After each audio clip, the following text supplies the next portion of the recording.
Most of us have heard the phrase, "the pen is mightier than the sword," made popular by English author Edward Bulwer Lytton in 1839.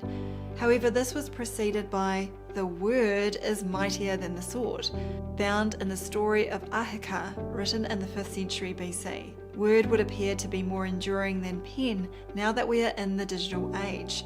However, while words are capable of delivering truth and well-being, they can also be twisted to create and sustain contrived narratives such as COVID-19. Over the past 7 years, we have emphasised the importance of definitions and how they have been manipulated to whitewash history and promulgate pseudoscience. In this video, I will outline 5 key words that are not what they seem and how they have been used to bring the world into a false paradigm of health.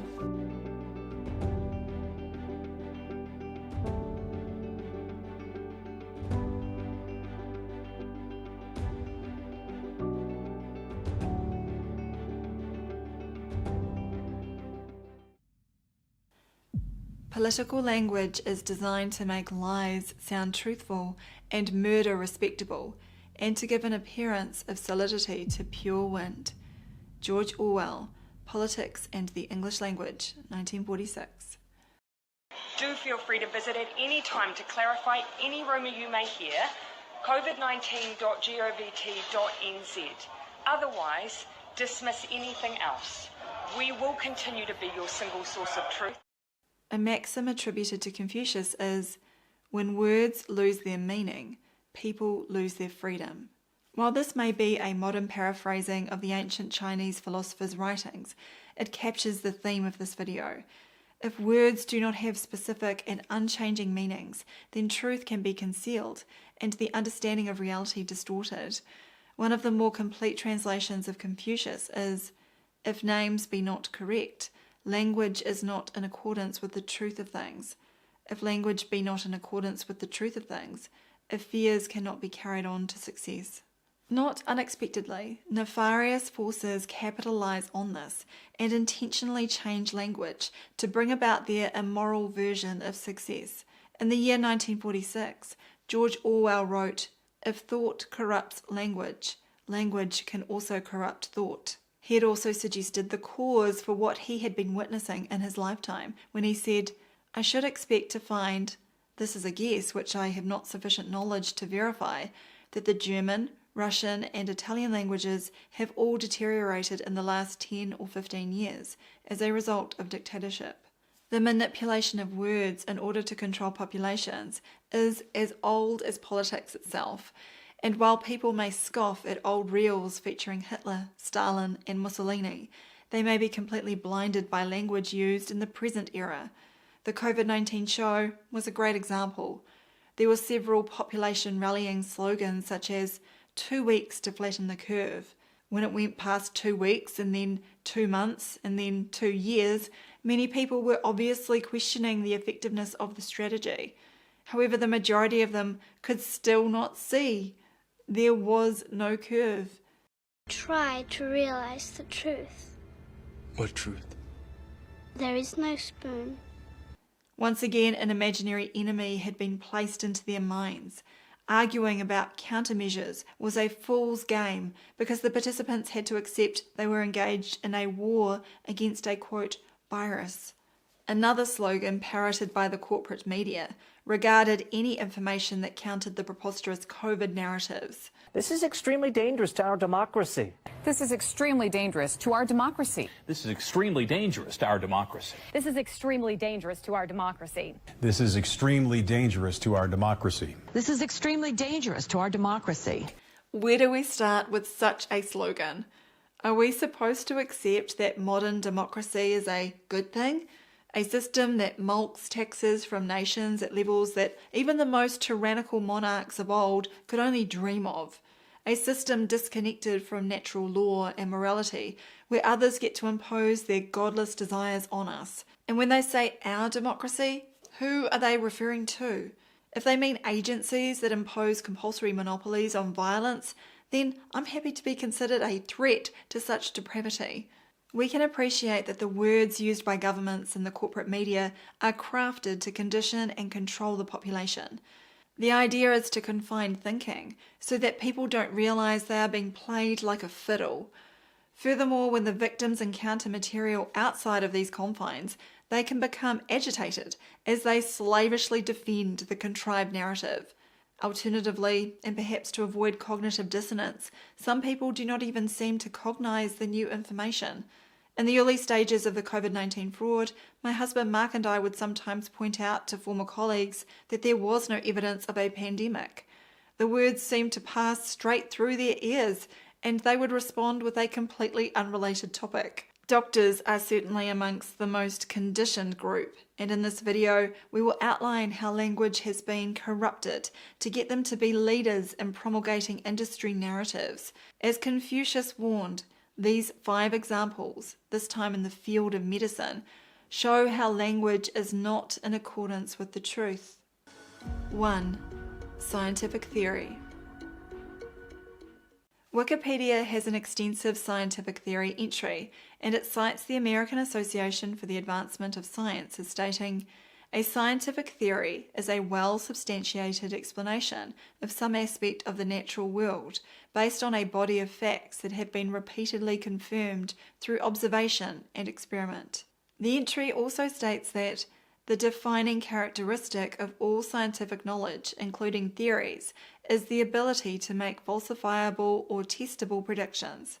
If the defining characteristic is falsifiability, how could evolution be awarded the status of a scientific theory? For more on this, you can watch my video, The Death of Science, which features Tom Bethel pointing out the scientism of evolution due to its unfalsifiable premise. In order to maintain control of the playing field, the medico-pharmaceutical industry similarly relies on germ, quote, theory. That is the notion that specific microbes cause specific diseases. In the case of bacteria and fungi, it is a testable and falsifiable prediction, and in the 1880s, Koch's postulates were formulated specifically for this purpose. But there has been a bit of a problem. They have never been fulfilled in scientific experiments. The usual barrier is the first postulate, which states the microorganism must be found in abundance in all organisms suffering from the disease, but should not be found in healthy organisms. You can see many of our presentations on this topic at drsambailey.com, and I would also recommend the extensive resources at virology.com. Germ theory is not a scientific theory, because the germ hypothesis has been refuted so many times. Tacking on unfalsifiable caveats such as asymptomatic infection disqualifies it from being a scientific proposition. On its own terms, this is a dead duck that has been run over by a truck. If it disagrees with experiment,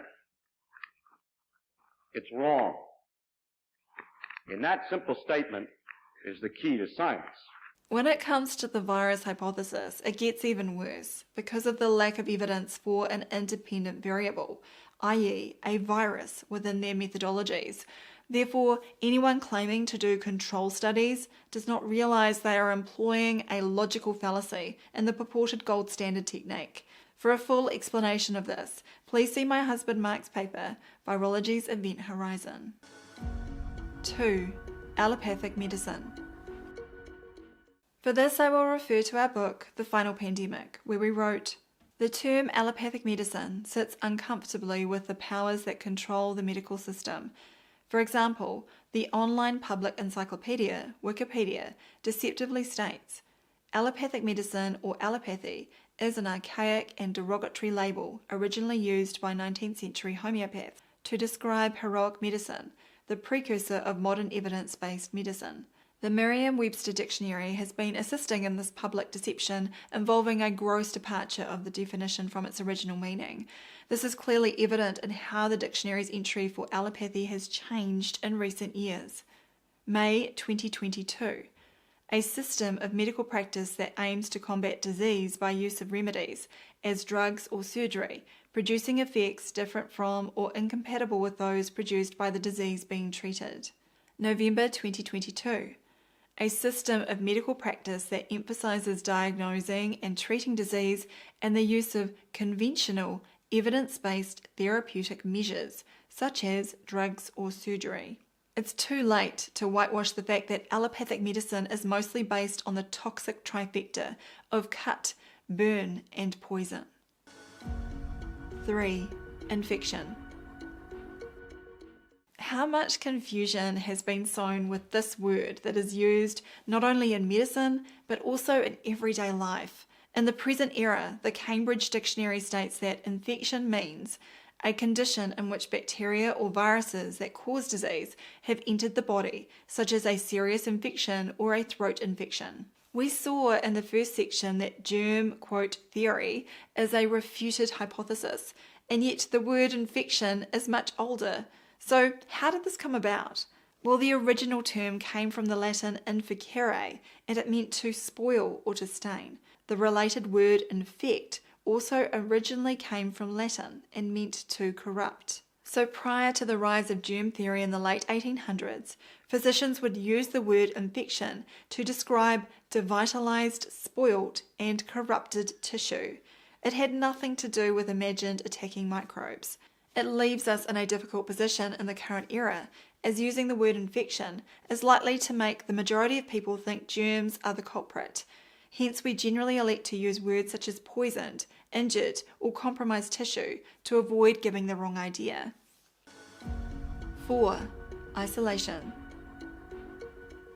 The medical fraternity seems to have no problem understanding what isolation means in an everyday sense.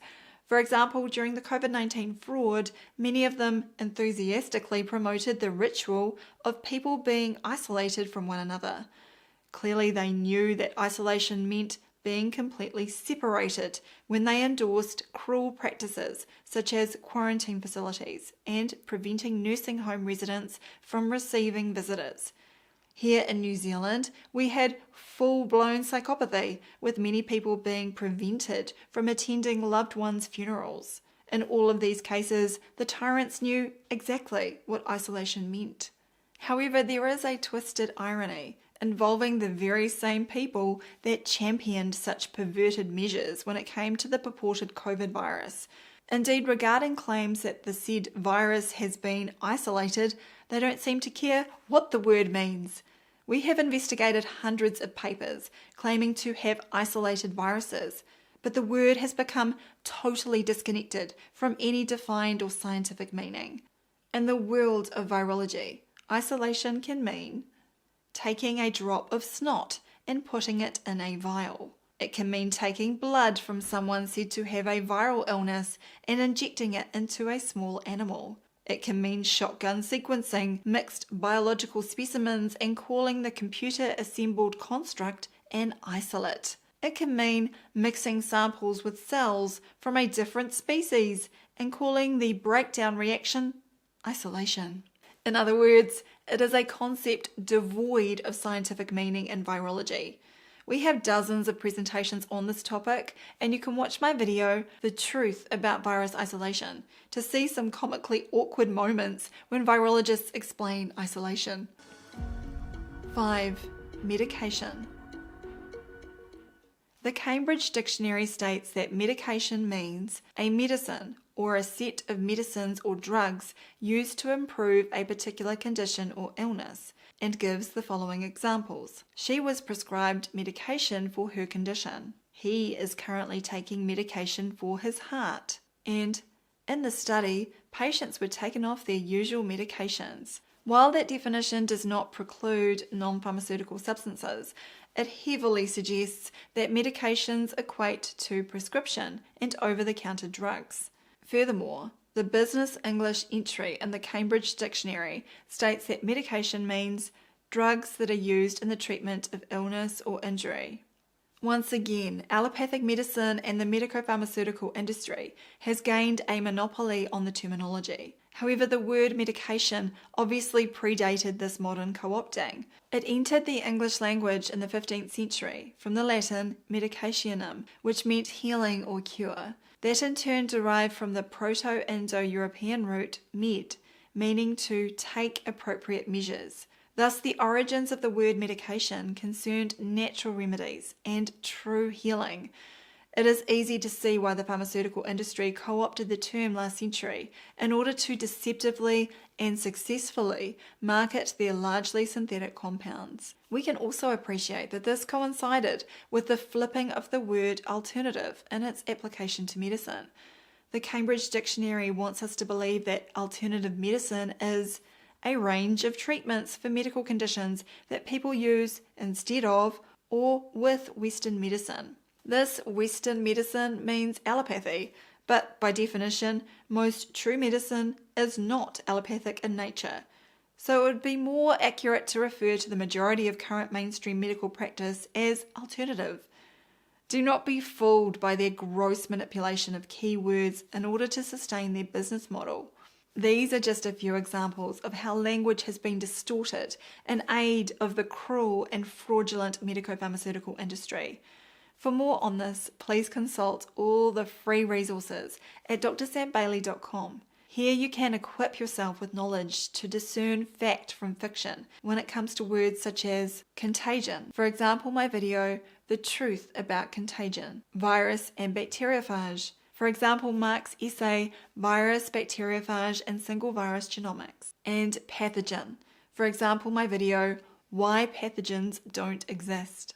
A successful journey surely manifests when you know and appreciate the meaning of words. This knowledge is right at your fingertips, and true health is there for the taking. If you enjoyed this video, please visit supportdrsam.com.